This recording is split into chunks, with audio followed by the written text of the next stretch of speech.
Qaroo ofii dhabuun hangam ulfaata. Akkatti dhiigni ija keessaa gadi roobu kana ilaalaa. Biyya akkasitti qaama hir'uu nama godhu keessa jiraachuun ulfaataadha. Namni nagaadhaan ba'ee galuun hedduu yaaddessaadha. Akkamitti namas dhaaba siyaasa keessa hin jirre tokko dhiiga ija keessaa baasanii ija buruqsuun ija jaamsuun maaliif barbaachise?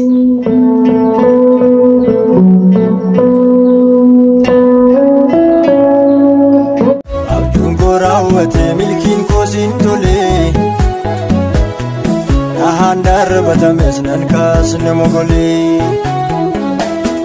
Yuyyaa shamaar kafuun hordoftoonni Saaroon Entertainmentii nageenya koo kan jaallaa fi kabajaa isiniif baay'atu akkam jirtu nagaa keessanii hordoftoonni kiyya marti keessanuu anis nagaadha galata waaqayyoo.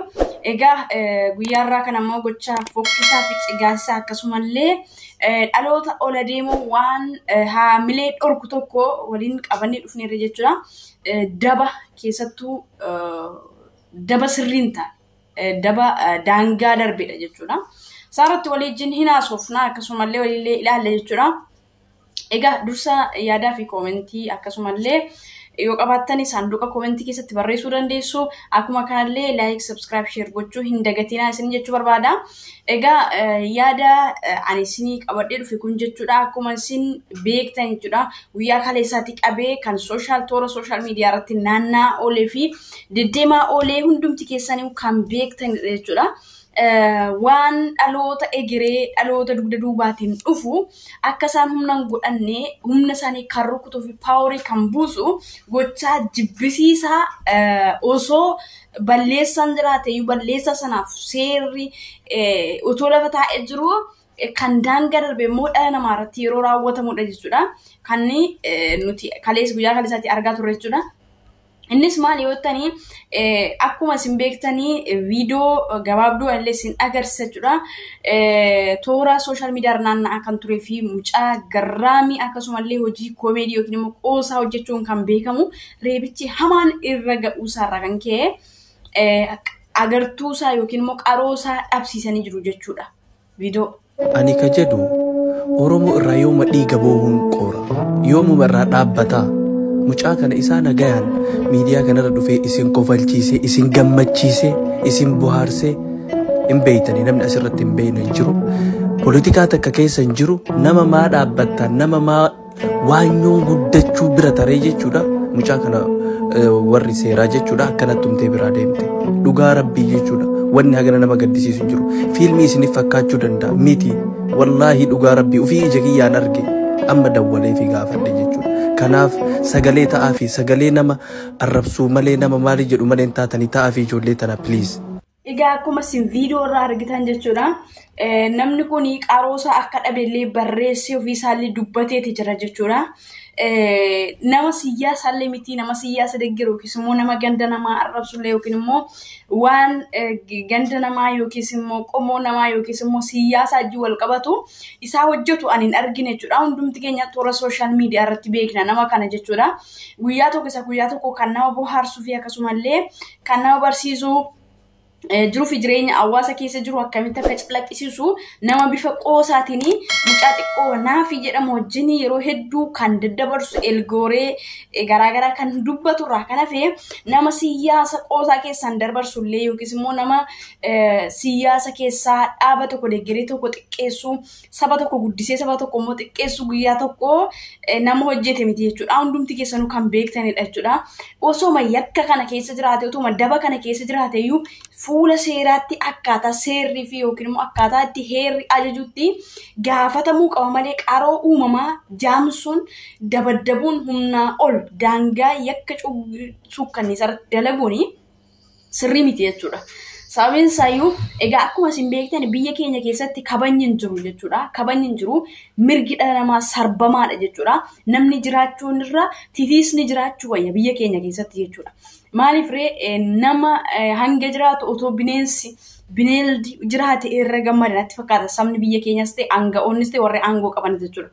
Kanaafiyyuu nama kana qaroo jaamsuun akka reebicha humnaa irratti gaggeessuun yakka jechuudha. Namni kanarratti godhate immoo dirqama seeratti dhiyaatee adabamuu qaba jechuudha. Itti gaafatamuu qaba. Maaliif qaama hir'uu gochuun uummata isaatti yakka nama tokko qaama hir'uu gochuu jechuudha. Isa qaama hir'uu uumameyyuu akkamitti qaama guutuu goona jedhamee yaadamuu kan irraa kan hafe isa qaama guutuun dhalate immoo deebisanii qaama hir'uu gochuun uummata isaatti yakka jechuudha. Fuula seeraattis fuula waaqaattis immoo yakka jechuudha. Qaroon immoo jaamsu jechuun immoo booriftaan namni kanarraatiin hojii gurguddaa kan biyyattiif hojjetamu sana karaatti hambisuu kallattii ittiin faayidaa biyyi tokko argattu illee ta'e akkasumallee dhiibbaa namni kun geessuuf jiru sana kutuudha jechuudha. Kun immoo waan fokkataadha jechuudha. Kana qofas miti dhaloonni kana booddee dhufan illee jechuudha. Akkamitti waan hawaasa isaaniif ta'us ta'ee ergaa tokko kamitti dabarfachuu danda'u. Maaliif qaama goduloo yookiis immoo qaama hir'isu reebicha ajjecha turretti gaa waan ta'eef jechuudha.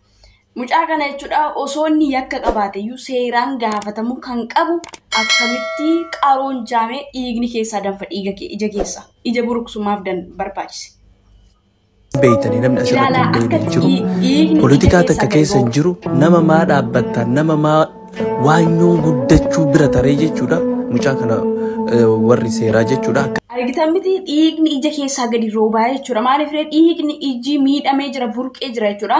Innillee qaroo koo dhabeen jira yakki anarra ga'e garuu nama biraarra akka hin geenye jedheetillee fuula toora sooshaal miidiyaa feesbuuk irratti illee maxxanfatee nama ture. Viidiyoon kun illee isatullee maxxanseeyyuu ture jechuudha. Saniif qaroo isaallee dhabee akka jiru ifoomsee jira jechuudha. Iji isaallee akkuma isin argitanii dhiigatu keessaa gadi roobaa jira jechuudha.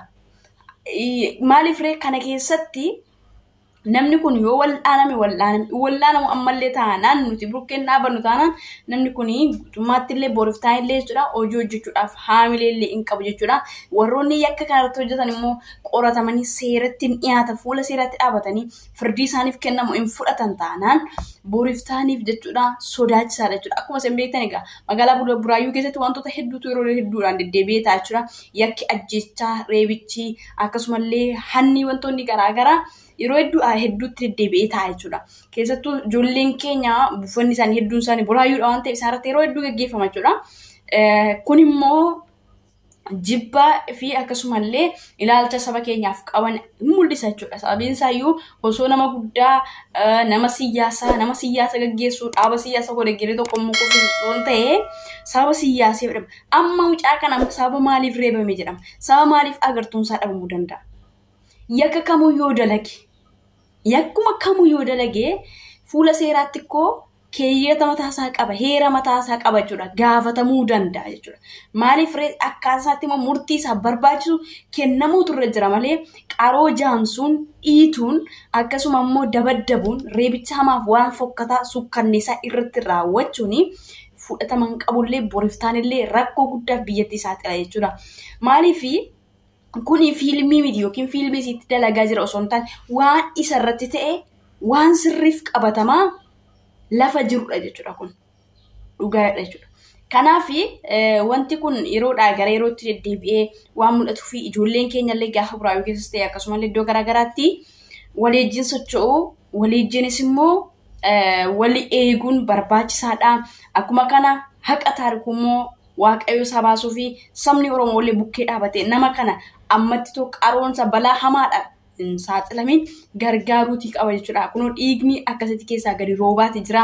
Akkasumallee qaamni isaa tumamaadha, madaadha, dirmammaadha waan ta'eef nama kana dafamee yaalamee yaalii barbaachisu yoo argate namni kun haamileellee argata. Akkasumallee abdii hutannaa keessaallee ba'uu danda'a jechuudha. Kanaaf haqa isaa habaasuu fi warroonni kana dhiyeessa kana godhan garuu yakkatti nuuf dhiyaachuu qabu qoratamullee qabu isin jechuu barbaada. Egaa hanga ammaatti kan isin wajjiniin ture ana Saaroon Entertainment irraa yaadaa fi komiyyoo qabaattan immoo saanduqa komenteeritti barreessuu hin dagatina. Like, subscribe, share gootanii nu jajjabeessuu yaadas ta'e qeeqas ta'e yoo nuuf laattan immoo ni fudhanna isin jechuu barbaada. Hanga viidiyoo biraatti walitti deebinutti turtii gaarii.